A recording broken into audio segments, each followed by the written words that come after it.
ఏ ఊరికి పోయినా జాతీయ నాయకుల విగ్రహాలు, తోపు లీడర్ల విగ్రహాలు కానొస్తుంటాయి. వాళ్ళ జయంతులు, వర్ధంతులప్పుడు పూలదండలు, పాలాభిషేకాలు చేసుకుంటా కొలుసుకుంటారు. అట్లనే ఏ ఊరికి పోయినా పోషమ్మ గుడి, మైసమ్మ గుడి, ఓ అంజన్న గుడి, ఓ శివుని గుడి ఉంటాయి. ఆడాడ రాముడి గుళ్ళు సుత కట్టుకుంటారు. కానీ జిల్లా అంతా ఎనుకులాడితే గిసొంటి గుళ్ళు ఒకటి రెండు ఉంటే మా ఎక్కువ. ఇంతకు ఏం గుడి అంటారా? చూడుర్రి మీరే. హౌ ఇంటి దేవతకు గుడి కట్టుకొని గొలుసుకుంటున్నాడు గీ కాక. పేరు వెంకటనారాయణ.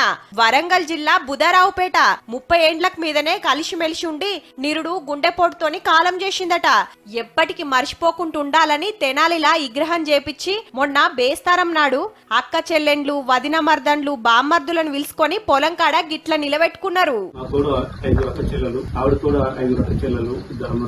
10 కుటుంబాలకు తనే పెద్ద దిక్కుగా వ్యవహరించేది. మా గుండెలో ఆవిడ ఒక దేవతలక నిలిచిపోయారు. అందుకే మేము గుడి కట్టుకున్నాం. 10 కుటుంబాల మంచి చెడ్డలు అరుచుకునేదట అమ్మ. ఏ కార్యమైనా అమ్మ చేతుల మీదకెళ్ళే నడిచేదట. అన్నిటికీ ముంగటబడి చేసే పెద్ద దిక్కు లేకుండా అయిందని చెప్పుకుంటా గుడ్ల నిండా నీళ్లు తీసుకుంటుండు కాక.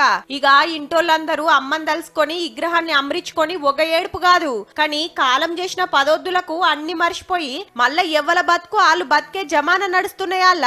భార్యకు గుడి గట్టి కొలుసుకుంటున్నావంటే నువ్వు నియంగా గ్రేట్ కాక.